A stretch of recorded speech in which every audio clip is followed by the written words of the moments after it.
Hi friends, welcome to our channel Arasathikaram academy. நம்ம சேனலில் பார்த்தீங்கன்னா டிஎன்பிசிக்கும் டிஎன்ஆர்எஸ்க்கும் ஃப்ரீ கிளாஸஸ் போயிட்டுருக்கு. அதுமாதிரி ஃப்ரீ டெஸ்ட் சீரிஸ் கொண்டு போயிட்டுருக்கோம். ஜாயின் பண்ண இருக்குங்க, நம்ம டெலிகிராமில் ஜாயின் பண்ணி டெஸ்ட் அட்டன் பண்ணிங்க. ஓகே, இந்த டெஸ்ட் வீடியோவில் நம்ம என்ன பார்க்க போகிறோம் பார்த்தீங்கன்னா, தமிழ் பார்த்தீங்கன்னா டெஸ்ட்டு நம்ம கனெக்ட் பண்ணிகிட்டு இருக்கோம். அந்த வகையில் இன்றைக்கி நம்ம என்ன டெஸ்ட்டு பார்க்க போகிறோம் பார்த்தீங்கன்னா, 7th தமிழ் ஃபஸ்ட்டு டேம். எப்படின்னா 7th தமிழ் ஃபஸ்ட்டு டேம் பார்த்தீங்கன்னா டெஸ்ட்டு பார்க்க போகிறோம். ஆல்ரெடி பார்த்தீங்கன்னா 6th தமிழ் ஃபுல்லாக பார்த்தீங்கன்னா கம்ப்ளீட் ஆயிடுச்சு. ஓகே, இப்போ பார்த்தீங்கன்னா 7th தமிழ் பார்த்தாலாம். நம்ம டெஸ்ட்டு ஃபுல்லாகவே எப்படி நம்ம டெஸ்ட் அட்டன் பண்ணணும்னு பார்த்தரலாம். ஃபஸ்ட்டு பாருங்கள், நான் ஒவ்வொரு கொஸ்டின் சொல்லுவேன். அதுக்கான ஆன்சர் பார்த்தீங்கன்னா ஒரு 5 செகண்ட் கழித்து நான் சொல்லிடுவேன். அப்போதைக்கு பார்த்தீங்கன்னா நீங்கள் கொஸ்டினை சொன்னோன்னே பார்த்தீங்கன்னா நீங்கள் பாஸ் பண்ணி வீடியோவை பாஸ் பண்ணி வச்சுட்டு நீங்கள் எழுதி வச்சுக்கிட்டு ஆன்சரை உங்களுக்கு என்ன கெஸ் பண்ணியிருக்கீங்களோ அதை எழுதி வச்சுட்டு அப்புறம் நான் ஆன்சர் சொன்னதுக்கப்புறம் நீங்கள் கரெக்ஷன் பண்ணிவிட்டு கடைசியில் எவ்வளோ கொஸ்டின்ஸ் உங்களுக்கு தெரிஞ்சிருக்கு அப்படின்னு சொல்லி கமெண்ட் பண்ணணும். ஓகே, ஃபஸ்ட்டு கொஸ்டின் பாருங்கள். வீரபாண்டிய கட்டபொம்மன் எந்த ஆண்டு தூக்கிலிடப்பட்டார்? வீரபாண்டிய கட்டபொம்மன் பார்த்தீங்கன்னா எந்த ஆண்டு தூக்கிலிடப்பட்டார் அப்படின்றது கேள்வி. ஓகே, வீரபாண்டிய கட்டபொம்மன் எந்த ஆண்டு தூக்கிலிடப்பட்டார் அப்படின்றது தான் கேள்வி. ஓகே, ஆன்சர் பார்த்தாலாம் ஆப்ஷன் பி 1799. 1799 தான் பார்த்தீங்கன்னா தூக்கிலிடப்பட்டிருப்பார். ஓகே, இவர் எந்த ஆண்டு பிறந்தார் அப்படின்றது உங்களுக்கான கேள்வி. எந்த ஆண்டு பிறந்தார் அப்படின்றது கேள்வி. நோட் பண்ணிக்கங்க. ஓகே, தெரிஞ்சா கமெண்ட் பண்ணுங்கள். ஓகே, அடுத்த கொஸ்டின். முண்டந்துறை புலிகள் காப்பகம் தமிழ்நாட்டில் எத்தனையாவது பெரிய காப்பகம் ஆகும்? முண்டந்துறை புலிகள் காப்பகம் பார்த்தீங்கன்னா தமிழ்நாட்டில் எத்தனையாவது பெரிய காப்பகம் ஆகும் அப்படின்றதான் கேள்வி. ஓகே, ஆன்சர் பார்த்தாலாம். ஆன்சர் பார்த்தீங்கன்னா 2வது பெரிய காப்பகம். 2வது பெரிய காப்பகம் என்னென்னு பார்த்தீங்கன்னா முண்டந்துறை புலிகள் காப்பகம். அப்படின்னா ஃபஸ்ட்டு என்னென்னு தெரிஞ்சிருக்கணும். தெரிஞ்சிருந்தால் கமெண்ட் பண்ணுங்கள். ஓகே, அடுத்த question. 3rd question. Phonology Tamil சொல் தருக. ஃபோனாலஜி அப்படின்றதுக்கான தமிழ் சொல் என்னன்னு பார்த்தோம்னா, ஃபோனாலஜி அப்படின்ற தமிழ் சொல் என்ன அப்படின்ற வார்த்தைக்குரிய தமிழ் சொல் என்ன அப்படின்றதான் கேள்வி. ஓகே, ஆன்சர் பார்த்தோம்னா ஆன்சர் பார்த்தீங்கன்னா ஒலியியல். ஒலியியல் நோட் பண்ணிக்கங்க. ஒலி பார்த்தீங்கன்னா எந்த ஒலின்னு பார்த்தீங்கன்னா சவுண்டு. ஃபோனாலஜினா சவுண்டு. நோட் பண்ணிக்கங்க. அடுத்த கொஸ்டின். 4வது கொஸ்டின். கயிறு இது எந்த வகை குற்றியல் உரம்? கயிறுன்ற வார்த்தை பார்த்தீங்கன்னா எந்த வகை குற்றியல் உரம் அப்படின்றது தான் கேள்வி. கயிறுன்ற வார்த்தை கொடுத்துருக்காங்க, அதுக்கான இது எந்த வகை குற்றியல் உரம் அப்படின்றதான் கேள்வி. ஓகே, ஆன்சர் பார்த்தாலாம். ஆன்சர் பார்த்தீங்கன்னா உயிர் தொடர் குற்றியல் உரம். கயிறுன்ற வார்த்தை பார்த்தீங்கன்னா எந்த வகை குற்றியல் உரம் பார்த்தீங்கன்னா உயிர் தொடர் குற்றியல் உரம். நோட் பண்ணிக்கங்க. ஓகே, அடுத்த கொஸ்டின். 5வது கொஸ்டின். சிந்தனையில் புதிதாக விளைந்துள்ள எவற்றினுக்கும் பெயர்கள் எல்லாம் கண்டு. எப்படின்னு பாருங்கள். சிந்தனையில் புதிதாக விளைந்துள்ள எவற்றினுக்கும் பெயர்கள் எல்லாம் கண்டு. இது யாருடைய பாடலடிகள்? எப்படின்னா பாருங்கள், நல்லா நோட் பண்ணிங்க. சிந்தனையில் புதிதாக விளைந்துள்ள எவற்றினுக்கும் பெயர்கள் எல்லாம் கண்டு அப்படின்ற பாடலடிகள் யாருடையது அப்படின்றது தான் கேள்வி. 5வது கொஸ்டின். ஓகே, ஆன்சர் பார்த்தாலாம். Option B Bharathidasan. நோட் பண்ணிக்கங்க. ஓகே, 6வது கொஸ்டின். நாகரிகம் கருதி மறைமுகமாக குறிப்பிடுவது எவ்வாறு அழைக்கப்படுகிறது அப்படின்றதான் கேள்வி. 6th question. நாகரிகம் கருதி மறைமுகமாக குறிப்பிடுவது என்ன எவ்வாறு அழைக்கப்படுகிறது அப்படின்றதான் கேள்வி. ஓகே, ஆன்சர் பார்த்தாலாம். ஆன்சர் பார்த்தீங்கன்னா இடக்கரடக்கல். எப்படின்னு பாருங்கள், இடக்கரடக்கல். நோட் பண்ணிக்கங்க. ஓகே, அடுத்த கொஸ்டின். 7வது கொஸ்டின். தஞ்சாவூர் என்னும் பெயர் தஞ்சை என அழைக்கப்படுவது எந்த வார்த்தையினால் குறிக்கலாம்?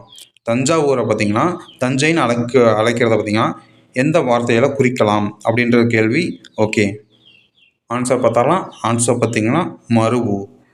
இந்த ஊர் பெயர்கள்லாம் பார்த்தீங்கன்னா பெரிய வார்த்தையை பார்த்திங்கன்னா நம்ம சிறிய வார்த்தையாக பார்த்திங்கன்னா நம்ம ஒரு இதில் சொல்லுவோம். அதுக்கு பேர் பார்த்திங்கன்னா மருவூர். தஞ்சாவூர்னா தஞ்சை அப்படின்னு பார்த்திங்கன்னா திருச்சிராப்பள்ளினா திருச்சி அப்படின்ற நிறைய வார்த்தைகள் இருக்குது. 8th question. வாயில் என்ற சொல்லை பேச்சு வழக்கில் வாசல் என வழங்குகின்றோம். இது கீழ்கண்ட எந்த சொல்லால் குறிக்கலாம் அப்படின்றதான் கேள்வி. வாயில்ன்றத வாசல்னு நம்ம சொல்கிறோம். அது கீழ்கண்ட எந்த சொல்லால் குறிக்கலாம் அப்படின்றதான் கேள்வி. ஓகே, ஆன்சர் பார்த்தாலாம். ஆன்சர் பார்த்தீங்கன்னா மருவூர். நோட் பண்ணிக்கோங்க. மருவூர்னு தான் நம்ம குறிப்போம். நோட் பண்ணிக்கோங்க. அடுத்த கொஸ்டின். 9வது கொஸ்டின். கடற்கரையினிலே என்னும் நூலின் ஆசிரியர் யார்? கடற்கரையினிலே என்னும் நூலின் ஆசிரியர் யார்? ஓகே, ஆன்சர் பார்த்தாலாம். 9வது கொஸ்டின். கடற்கரையினிலே என்னும் நூலின் ஆசிரியர் யார்? ஓகே, கீழ்கண்ட ஆப்ஷன்ஸில் யாருன்னு பார்த்தீங்கன்னா சொல்லின் செல்வர். நோட் பண்ணிங்க. சொல்லின் செல்வர் அப்படின்னு யாருன்னு தெரிஞ்சால் கமெண்ட் பண்ணுங்கள். சொல்லின் செல்வர் யாருன்னு தெரிஞ்சால் கமெண்ட் பண்ணுங்கள். ஓகே, கடற்கரையினிலே. 10வது கொஸ்டின். எந்த மொழியில் ஆலன் என்பவர் இயற்றிய அறிவு நூல்களில் ஒன்றான மனம் போல் வாழ்வு என்ற நூலினை தமிழ் மொழியில் மொழிபெயர்த்தவர் வ.உ.சி. எப்படின்னு பாருங்க, எந்த மொழியில் ஆலன் என்பவர் இயற்றிய அறிவு நூல்களில் ஒன்றான மனம் போல் வாழ்வு என்ற நூலினை தமிழில் மொழிபெயர்த்தார் வ.உ.சி. அப்படின்றதான் கேள்வி. 10வது கொஸ்டின். ஓகே, ஆன்சர் பார்த்தாலும் ஆன்சர் பார்த்தீங்கன்னா ஆங்கில மொழியில் எழுதின மனம் போல் வாழ்வு அப்படின்ற நூலை தமிழில் பார்த்தீங்கன்னா மொழிபெயர்த்திருக்காரு வ.உ.சி. நோட் பண்ணிங்க. ஓகே, 11வது கொஸ்டின். கேஸ்காட் என்ற ஆங்கில சொல்லுக்கு நிகரான தமிழ் சொல். கேஸ்காட் அப்படின்ற ஆங்கில சொல்லுக்கு நிகரான தமிழ் சொல் என்னன்னு பார்த்தீங்கன்னா அருவி. நோட் பண்ணிக்கங்க. ஓகே, அடுத்த கொஸ்டின் 12வது கொஸ்டின். வசையொழிய வாழ்வாரே வாழ்வார் இது யாருடைய கூற்று? எப்படி பாருங்க, வசையொழிய வாழ்வாரே வாழ்வார் இது யாருடைய கூற்று? நோட் பண்ணிக்கங்க. 12வது கொஸ்டின். வசையொழிய வாழ்வாரே வாழ்வார் இது யாருடைய கூற்று? ஓகே, ஆன்சர் பார்த்தாலாம். ஆன்சர் பார்த்தீங்கன்னா வள்ளுவர். நோட் பண்ணிக்கங்க. ஓகே, 13வது கொஸ்டின். முத்துராமலிங்க தேவர் 1963ஆம் ஆண்டு எந்த மாதம் இவ்வுலக வாழ்வை விட்டு நீங்கி மக்கள் மனதில் நீங்கா இடம் பெற்றார்? அதாவது 1963ஆம் ஆண்டு எந்த மாதம் இவ்வுலக வாழ்வை விட்டு, அதாவது காலமானார் அப்படின்றது தான் கேள்வி. 13வது கொஸ்டின். ஓகே, எந்த மாதம் காலமானார் அப்படின்றதான் கேள்வி. ஆன்சர் பார்த்தாலாம். ஆன்சர் பார்த்தீங்கன்னா அக்டோபர். 1963 அக்டோபர் மாதம். நோட் பண்ணிக்கோங்க. ஓகே, 14வது கொஸ்டின். மதுரையிலிருந்து நூற்பாலை ஒன்றில் வேலை செய்த தொழிலாளர்களின் உரிமைக்காக தோழர் ப. ஜீவானந்தத்துடன் இணைந்து எந்த ஆண்டு போராட்டம் நடத்தினார் முத்துராமலிங்க தேவர்? மதுரையிலிருந்து நூற்பாலை ஒன்றில் வேலை செய்த தொழிலாளர்களின் உரிமைக்காக தோழர் ப. ஜீவானந்தத்துடன் இணைந்து எந்த ஆண்டு போராட்டம் நடத்தினார் முத்துராமலிங்க தேவர் அப்படின்றதான் கேள்வி. ஓகே, ஆன்சர் பார்த்தாலாம். ஆன்சர் பார்த்தீங்கன்னா 1938. 1938 தான் பார்த்தீங்கன்னா கரெக்டான ஆன்சர். நோட் பண்ணிக்கோங்க. ஓகே, 15வது கொஸ்டின். 1934ஆம் ஆண்டு கமுதியில் குற்றப்பரம்பரை சட்ட எதிர்ப்பு மாநாட்டை எந்தெந்த தேதிகளில் நடத்தினார்? எப்படி பாருங்க, முத்துராமலிங்க தேவர் பார்த்தீங்கன்னா குற்றப்பரம்பரை சட்ட எதிர்ப்பு மாநாட்டை 1934 எந்தெந்த தேதிகளில் நடத்தினார் அப்படின்றதான் கேள்வி. ஓகே, ஆன்சர் பார்த்தாலாம். ஆன்சர் பார்த்தீங்கன்னா மே 12, 13. மே 12, 13 அப்போ தான் பார்த்தீங்கன்னா 1934ஆம் வருஷம் பார்த்தீங்கன்னா கமுதியில் குற்றப்பரம்பரை சட்ட எதிர்ப்பு மாநாட்டை பார்த்தீங்கன்னா நடத்தியிருப்பார். நோட் பண்ணிக்கங்க. ஓகே, 16வது கொஸ்டின். முத்துராமலிங்க தேவரை தேசியம் காத்த செம்மல் என்று பாராட்டியவர் யார்? முத்துராமலிங்க தேவரை பார்த்தீங்கன்னா தேசியம் காத்த செம்மல் என்று பாராட்டியவர் யார் அப்படின்றதான் கேள்வி. ஓகே, ஆன்சர் பார்த்தாலாம். இந்த கொஸ்டின் ரொம்ப முக்கியமான கொஸ்டின். நோட் பண்ணிக்க. Okay, answer Thiruvika. கல்யாண சுந்தரம் தான் பார்த்தீங்கன்னா முத்துராமலிங்க தேவரை தேசியம் காத்த செம்மல் அப்படின்னு சொல்லி பாராட்டியிருப்பார். நோட் பண்ணிக்கங்க. ஓகே, 17வது கொஸ்டின். முத்துராமலிங்க தேவர் எங்கு படித்து கொண்டிருந்த போது அவ்வூரில் பிளேக் நோய் பரவியதால் அவரது படிப்பு பாதியில் நின்றது? 17வது கொஸ்டின். முத்துராமலிங்க தேவர் எங்கு படித்துக் கொண்டிருந்த போது அவ்வூரில் பிளேக் நோய் பரவியதால் அவரது படிப்பு பாதியில் நின்றது? ஓகே, ஆன்சர் பார்த்தாலும் ஆன்சர் பார்த்தீங்கன்னா ராமநாதபுரம். நோட் பண்ணிக்கங்க. ராமநாதபுரத்தில் படிச்சுட்டு இருக்கப்போ பிளேக் நோய் பரவியதால் பார்த்தீங்கன்னா அவருடைய படிப்பு பாதியில் நின்றிருக்கும். நோட் பண்ணிக்கங்க. ஓகே, 18வது கொஸ்டின்.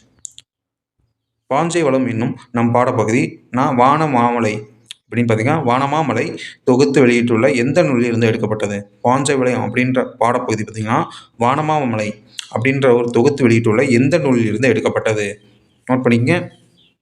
கீழே 4 ஆப்ஷன்ஸ் கொடுத்துருக்காங்க. ஓகே, ஆன்சர் பார்த்தோம்னா வீரபாண்டி கட்டபொம்மு கதைப்பாடல் அப்படின்ற நூலில் இருந்து பார்த்தீங்கன்னா இந்த பாஞ்சை வளம் அப்படின்ற பார்த்தீங்கன்னா பாடப்பகுதி எடுக்கப்பட்டிருக்கு. நோட் பண்ணிக்கங்க. யார் எடுத்து தோற்றுருக்காருன்னு பார்த்தீங்கன்னா வானமாமலை. 19வது கொஸ்டின். சூரன் இது எதனை குறிக்கிறது? சூரன் அப்படின்றது பார்த்தீங்கன்னா வார்த்தை பார்த்தீங்கன்னா எதனை குறிக்கிறது அப்படின்றதான் கேள்வி. ஓகே, ஆன்சர் பார்த்தாலாம். ஆன்சர் பார்த்தீங்கன்னா வீரன். ஆப்ஷன் சி வீரன். சூரன்னா வீரன். நோட் பண்ணிக்கங்க. Okay, 20வது question. பாஞ்சாலங்குறிச்சியில் எது நாயை விரட்டடிக்கும்? எப்படின்னு பாருங்க, பாஞ்சாலங்குறிச்சியில் எது நாயை விரட்டிடும் எப்படின்னு கேட்டிருக்காங்க. நல்லா பாருங்க, பாஞ்சாலங்குறிச்சியில் எது நாயை விரட்டிடும் அப்படின்றதான் கேள்வி. பாருங்க. ஓகே, ஆன்சர் பார்த்தாலும் ஆன்சர் பார்த்தீங்கன்னா முயல். முயல் கூட பார்த்தீங்கன்னா நாயை விரட்டிடும் பாஞ்சாலங்குறிச்சியில். நோட் பண்ணிக்க. ஓகே, 21வது கொஸ்டின். மதில் கோட்டைகள் தான் கெட்டி வேலைகள் இது எந்த பாடலில் இடம்பெற்றுள்ளது? எப்படி பாருங்க, மதில் கோட்டைகள் தான் கெட்டி வேலைகள் இது எந்த பாடலில் இடம்பெற்றுள்ளது? ஓகே, ஆன்சர் பார்த்தாலாம். 21வது கொஸ்டின். ஆன்சர் பார்த்தாலாம் பாஞ்சை வளம். ஆப்ஷன் பி பாஞ்சை வளம் அப்படின்ற பாடலில் பார்த்தீங்கன்னா மதுரை கோட்டைகள் தான் கெட்டி வேலைகள் அப்படின்னு சொல்லி குறிப்பிடப்பட்டிருக்கு. நோட் பண்ணிக்கங்க. ஓகே, 22வது கொஸ்டின். காவற்பெண்டு சங்ககால மக்களின் எதனை கருப்பொருளாக கொண்டு புலித்தங்கிய குகை பாடலை பாடியுள்ளார்? காவற்பெண்டு அப்படின்றவங்க பார்த்தீங்கன்னா சங்ககால மக்களின் எதனை கருப்பொருளாக கொண்டு புலித்தங்கிய குகை பாடலை பாடியிருக்காங்க அப்படின்றதான் கேள்வி. 22வது கொஸ்டின். ஓகே, ஆன்சர் பார்த்தோம்னா வீரம். வீரத்தை பார்த்தீங்கன்னா கருப்பொருளாக கொண்டு தான் பார்த்தீங்கன்னா புலித்தங்கிய குகை அப்படின்ற பாடலை பார்த்தீங்கன்னா பாடியிருக்காங்க. நோட் பண்ணிக்கங்க. Okay, 23வது question. தோன்றவன் மாதோ போர்க்களத்தானே இந்த பாடலின் அடிகள் எந்த நூலிலிருந்து எடுக்கப்பட்டிருக்கு எப்படின்னு பார்த்தீங்கன்னா இது எந்த பாடலின் அடிகள் அப்படின்றதான் கேள்வி. தோன்றவன் மாதோ போர்க்களத்தானே இது எந்த பாடலின் அடிகள்? 23வது கொஸ்டின். ஓகே, ஆன்சர் பார்த்தாலாம். ஆன்சர் பார்த்தீங்கன்னா புலி தங்கிய குகை. நோட் பண்ணிக்கங்க. தோன்றவன் மாதோ போர்க்களத்தானே. அடுத்த கொஸ்டின், 24வது கொஸ்டின். ஒருவர் வாழும் நெறியாது என வள்ளுவர் கூறுகிறார். எப்படி பாருங்க, ஒருவன் வாழும் நெறி யாது என வள்ளுவர் கூறுகிறார். 24வது கொஸ்டின். ஒருவர் வாழும் நெறி யாது என வள்ளுவர் கூறுகிறார் அப்படின்றதான் கேள்வி. ஓகே, ஆன்சர் பார்த்தாலாம். ஒருவர் தன் நெஞ்சில் பொறாமை இல்லாத குணம், அதுதான் பார்த்தீங்கன்னா ஒருவர் வாழும் நெறி அப்படின்னு சொல்லி குறிப்பிடுறாரு வள்ளுவர். ஒருவர் தன் நெஞ்சில் பொறாமை இல்லாமல் இருக்கிறது தான் பார்த்தீங்கன்னா ஒருவர் வாழும் நெறி என வள்ளுவர் கூறுகிறார். நோட் பண்ணிக்கங்க. Okay, 25வது question. பொய்யாமொழி என அழைக்கப்படும் நூல் எது? பொய்யாமொழி அப்படின்னு அழைக்கப்படும் நூல் எது அப்படின்றதான் கேள்வி. 25வது கொஸ்டின். பொய்யாமொழி என அழைக்கப்படும் நூல் எதுன்னு பார்த்தீங்கன்னா திருக்குறள். நோட் பண்ணிக்கங்க. ஓகே, 26வது கொஸ்டின். தன்னெஞ்சு அறிவது பொய்யற்க பொய்த்தபின் தன்னெஞ்சு தன்னை சுடும் இது எந்த அதிகாரமானது இடம்பெற்றுள்ளது? இதில் எந்த அதிகாரமானது இடம்பெற்றுள்ளது? தன்னெஞ்சு அறிவது பொய்யற்க பொய்த்தபின் தன்னெஞ்சு தன்னை சுடும். 26வது கொஸ்டின். ஓகே, இது எந்த அதிகாரத்தில் இடம்பெற்றிருக்கு அப்படின்றதான் கேள்வி. ஓகே, ஆன்சர் பார்த்தீங்கன்னா வாய்மை. நோட் பண்ணிங்க, வாய்மை. 27வது கொஸ்டின். அணுவை துளைத்து ஏழ்கடலை புகட்டி எப்படி பாருங்க, அணுவை துளைத்து ஏழ்கடலை கடலை புகட்டி குறுகத் தரித்த குறள் இது எந்த ஆசிரியரின் கூற்று? அணுவை துளைத்து ஏழ்கடலை கடலை புகட்டி குறுகத் தரித்த குறள் இது எந்த ஆசிரியரின் கூற்று? 27வது கொஸ்டின். ஓகே, ஆன்சர் பார்த்தாலும். ஆன்சர் பார்த்தீங்கன்னா ஔவையார். ஔவையாரின் கூற்று தான் பார்த்தீங்கன்னா அணுவை துளைத்து ஏழ்கடலை புகட்டி குறுகத் தரித்த குறள். நோட் பண்ணிக்கங்க. Okay, 28வது question. பயோடைவர்சிட்டி இதன் கலைச்சொல் தருக. 28வது கொஸ்டின். பயோடைவர்சிட்டி இதன் கலைச்சொல் தருக அப்படின்றதான் கேள்வி. 28 பயோடைவர்சிட்டி பல்லுயிர் மண்டலம். ஆன்சர் பார்த்தீங்கன்னா பல்லுயிர் மண்டலம். 29வது கொஸ்டின். ஒன்றன் பால் என்பது எதனை குறிக்கிறது? ஒன்றன் பால் என்பது எதனை குறிக்கிறது அப்படின்றதான் கேள்வி. ஆன்சர் பார்த்தோம்னா ஆன்சர் பார்த்தீங்கன்னா அக்ரிணை உரிமை. ஒன்றன் பால் அப்படின்றது பார்த்தீங்கன்னா அக்ரிணை உரிமையை பார்த்தீங்கன்னா குறிக்கும். நோட் பண்ணிக்கோங்க. ஓகே, 30வது கொஸ்டின். ஒரு கூற்று கொடுத்துருக்காங்க, சரியா தவறுன்னு பார்க்கலாம். ஆயுத குறுக்கம் இடம்பெறும் போது ஆயுதமானது தனது அரை மாத்திரை அளவில் இருந்து குறைந்து கால் மாத்திரை அளவாக குளிக்கும். ஆயுத குறுக்கம் பார்த்தீங்கன்னா இடம்பெறும் போது ஆயுதம் தனது அரை மாத்திரை அளவில் இருந்து குறைந்து கால் மாத்திரை அளவாக ஒலிக்கும். கூற்று சரியா தவறா அப்படின்றதான் கேள்வி. ஆன்சர் பார்த்தாலும் ஆன்சர் பார்த்தீங்கன்னா கூற்று சரி. நோட் படிக்க, ஆயுதம் பார்த்தீங்கன்னா தனது அரை மாத்திரை அளவிலிருந்து கால் மாத்திரைய அளவாக ஒலிக்கும். ஓகே, 31வது கொஸ்டின். மகர குறுக்கம் இடம்பெறாத சொல்லியது. மகர குறுக்கம் இடம்பெறாத சொல்லியது அப்படின்றதான் கேள்வி. 31வது கொஸ்டின். நோட் பண்ணிங்க. ஓகே, ஆன்சர் பார்த்தாலும் ஆன்சர் பார்த்தீங்கன்னா பாடம் படித்தான். பாடம் படித்தான் அப்படின்ற வார்த்தையில் தான் பார்த்தீங்கன்னா மகர குறுக்கம் இடம்பெறவில்லை. நோட் பண்ணிக்கங்க. ஓகே, 32வது கொஸ்டின். எந்த வனவிலங்கு ஆர்வலர் இந்திய வனமகனின் காட்டை பற்றி கேள்விப்பட்டு அதனை பார்வையிட சென்றார்? எந்த வனவிலங்கு ஆர்வலர் இந்திய வனமகனின் காட்டை பற்றி கேள்விப்பட்டு அதனை பார்வையிட சென்றார்? ஓகே, ஆன்சர் பார்த்தாலும் 32வது கொஸ்டின். ஜிட்டுகலிட்டா அப்படின்றவர் தான் பார்த்தீங்கன்னா இந்திய வனமகனின் காட்டை பற்றி கேள்விப்பட்டு பார்த்தீங்கன்னா அதை பார்வையிட சென்றார். நோட் பண்ணிங்க, ஜிட்டுகலிட்டா. Okay, 33வது question. இந்திய அரசு பத்மஸ்ரீ விருதை எந்த ஆண்டு இந்திய வனமகனுக்கு வழங்கியது? இந்திய அரசு பார்த்தீங்கன்னா பத்மஸ்ரீ விருதை எந்த ஆண்டு இந்திய வனமகனிற்கு வழங்கியது அப்படின்றதான் கேள்வி. ஆன்சர் பார்த்தாலும் ஆன்சர் பார்த்தீங்கன்னா 2015. ஆப்ஷன் டி 2015 அப்போ தான் பார்த்தீங்கன்னா பத்மஸ்ரீ விருதை பார்த்தீங்கன்னா வழங்கியிருக்கும். நோட் பண்ணிக்கங்க. ஓகே, 34வது கொஸ்டின், ஜாதுநாத் எப்படின்னு பாருங்க. ஜாதுநாத் என்பவர் எந்த வேளாண்மை பல்கலைக்கழக பேராசிரியராக பணிபுரிந்தார்? ஜாதுநாத் அப்படின்றவர் பார்த்தீங்கன்னா எந்த வேளாண்மை பல்கலைக்கழக பேராசிரியராக பணிபுரிந்தார் அப்படின்றதான் கேள்வி. ஓகே, ஆன்சர் பார்த்தோம்னா அசாம் வேளாண்மை பல்கலைக்கழகத்தில் தான் பார்த்தீங்கன்னா பேராசிரியராக பணிபுரிஞ்சிருப்பாரு. நோட் பண்ணிக்கோங்க. ஓகே, 35வது கொஸ்டின், அசாம் மாநிலத்தின் எந்த மாவட்டத்தை சேர்ந்தவர் ஜாதவ் பயங்?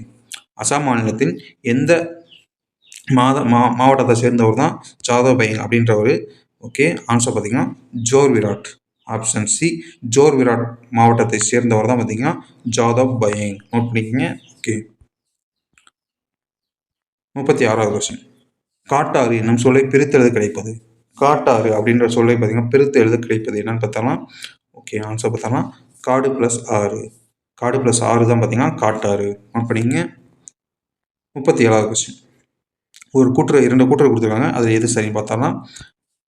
கூற்று 1, ஒன்றல் பால் என்பது அக்ரிணை உரிமையை குறிக்கும். எப்படி பாருங்க, ஒன்றல் பால் என்பது அக்ரிணை உரிமையை குறிக்கிறது. என்னுடன் ஊருக்கு வருவாயா என்ற வினாவிற்கு வராமல் இருப்பேனா என்று கூறுவது இது வினா எதிர் வினாதல் விடையாகும். எப்படி பாருங்க, என்னுடன் ஊருக்கு வருவாயா அப்படின்ற கேள்விக்கு பார்த்தீங்கன்னா வராமல் இருப்பேனா என்று கூறுவது வினா எதிர் வினாதல் விடையாகும். ஓகே, இதில் எந்த ஆப்ஷன் கரெக்ட்னு பார்த்தாலாம். ஓகே, ஆன்சர் பார்த்தாங்க ஆப்ஷன் சி, கூற்று 2ம் சரி. ஃபர்ஸ்ட் கூற்றும் சரி, செகண்ட் கூற்றும் சரி.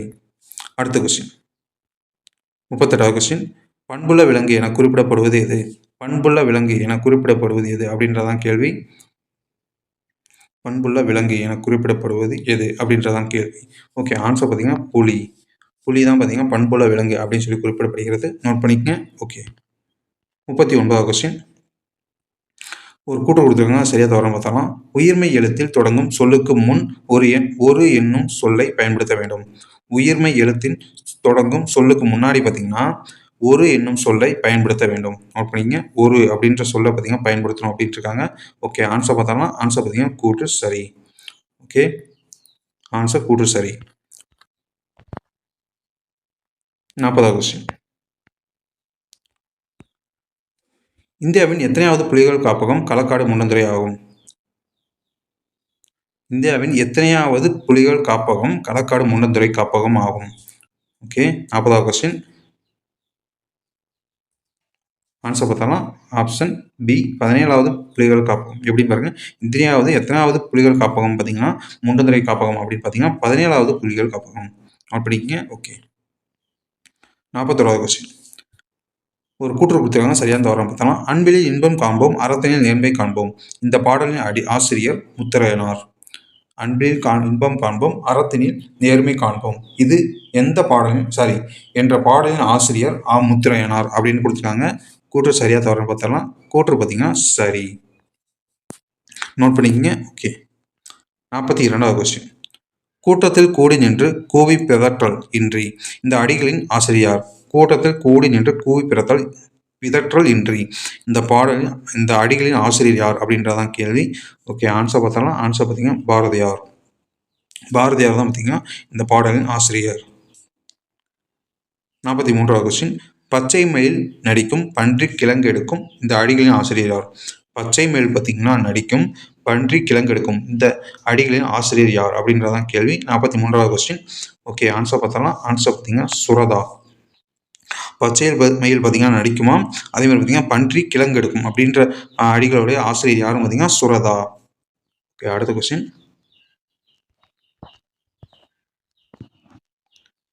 44வது கொஸ்டின், லிங்குஸ்டிக்ஸ் எப்படின்னு பாருங்க, லிங்குஸ்டிக்ஸ் கலைச்சொல் தருக. 44வது கொஸ்டின், லிங்குஸ்டிக்ஸ் அப்படின்ற சொல்லின் கலைச்சொல் தருக அப்படின்னு என்னன்னு பார்த்தீங்கன்னா மொழியியல்.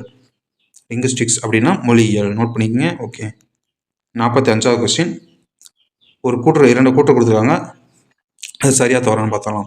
கண்ணன் இது உயர்திணை சொல். எப்படின்னு பாருங்க, கண்ணன் இது உயர்திணை சொல், வேப்பமரம் இது அக்ரிணை சொல். எப்படி பாருங்க, கண்ணன் உயர்திணை சொல், வேப்பமரம் அக்ரிணை சொல். ஓகே, ஆன்சர் பார்த்தாலும் ஆன்சர் பார்த்தீங்கன்னா கூற்று 2ம் சரி. கண்ணன்றது உயர்திணை சொல், வேப்பமரம்ன்றது அக்ரிணை சொல். 46வது கொஸ்டின், எந்த எழுத்துக்கள் இறுதியாக அமையும் இடைத்தொடர் குற்றியலுகர சொற்கள் இல்லை? எப்படின்னு பாருங்க, எந்த எழுத்துக்கள் இறுதியாக அமையும் இடைத்தொடர் குற்றியலுகர சொற்கள் இல்லை அப்படின்றது தான் கேள்வி. ஓகே, ஆன்சர் பார்த்தீங்கன்னா 2. எப்படின்னு பாருங்க, 47வது ஆன்சர் பார்த்தீங்கன்னா டூன்ற வார்த்தை தான் பார்த்தீங்கன்னா இறுதியாக அமையும் இடைத்தொடர் குற்றியல் உகர சொற்கள் இல்லை அப்படின்றது நோட் பண்ணிக்கங்க. ஓகே, 47வது கொஸ்டின். அமாவாசை இருட்டில் டேஸ் போன இடம் எல்லாம் வழிதான். எப்படி பாருங்க, அமாவாசை இருட்டில் பார்த்தீங்கன்னா டேஸ் போன இடம் எல்லாம் வழிதான் அப்படின்றதான் கேள்வி. 47வது கொஸ்டின். ஆன்சர் பார்த்தீங்கன்னா பெருச்சாளி. அமாவாசை இருட்டில் பெருச்சாளி போன இடமெல்லாம் வழிதான் அப்படின்றதான் கேள்வி. Okay, 48வது question. வெளியுலகில் சிந்தனையில் புதிதாக விளைந்துள்ள எவற்றிற்கும் பெயர்கள் எல்லாம் கண்டு. இது யாருடைய அடிகள்? வெளியுலகில் சிந்தனையில் புதிதாக விளைந்துள்ள எவற்றிற்கும் பெயர்கள் எல்லாம் கண்டு. இது யாருடைய அடிகள் அப்படின்றதான் கேள்வி. ஓகே, ஆன்சர் பார்த்தோம்னா ஆன்சர் பார்த்தீங்கன்னா 48வது கொஸ்டின். ஆன்சர் பார்த்தீங்கன்னா பாரதிதாசன். நோட் பண்ணிக்கங்க. ஓகே, 49வது கொஸ்டின். பகுத்தறிவு கவிராயர் எந்த ஆண்டு பிறந்தார்? பகுத்தறிவு கவிராயர் எந்த ஆண்டு பிறந்தார் அப்படின்றதான் கேள்வி. ஓகே, ஆன்சர் பார்த்தாலாம். ஆன்சர் பார்த்தீங்கன்னா 1899. பகுத்தறிவு எந்த ஆண்டு பிறந்தார்னு பார்த்தீங்கன்னா 1899. 50வது கொஸ்டின். நாமக்கல் கவிஞர் எந்த ஆண்டு பிறந்தார்? 50வது கொஸ்டின். நாமக்கல் கவிஞர் எந்த ஆண்டு பிறந்தார் அப்படின்னு சொல்லி கேட்டிருக்காங்க. ஆன்சர் பார்த்தீங்கன்னா 1888. 1888 பார்த்தீங்கன்னா நாமக்கல் கவிஞர் பிறந்திருக்காரு. அதே பார்த்தீங்கன்னா கவித்தறிவு கவிராயர் பார்த்தீங்கன்னா 99. நோட் பண்ணிக்கங்க. ஓகே, இதுவரையும் பார்த்தீங்கன்னா நம்ம 50 கொஸ்டின்ஸ் பார்த்துருக்கோம். மொத்தம் பார்த்தீங்கன்னா 50 கொஸ்டின்ஸ் பார்த்துருக்கோம்.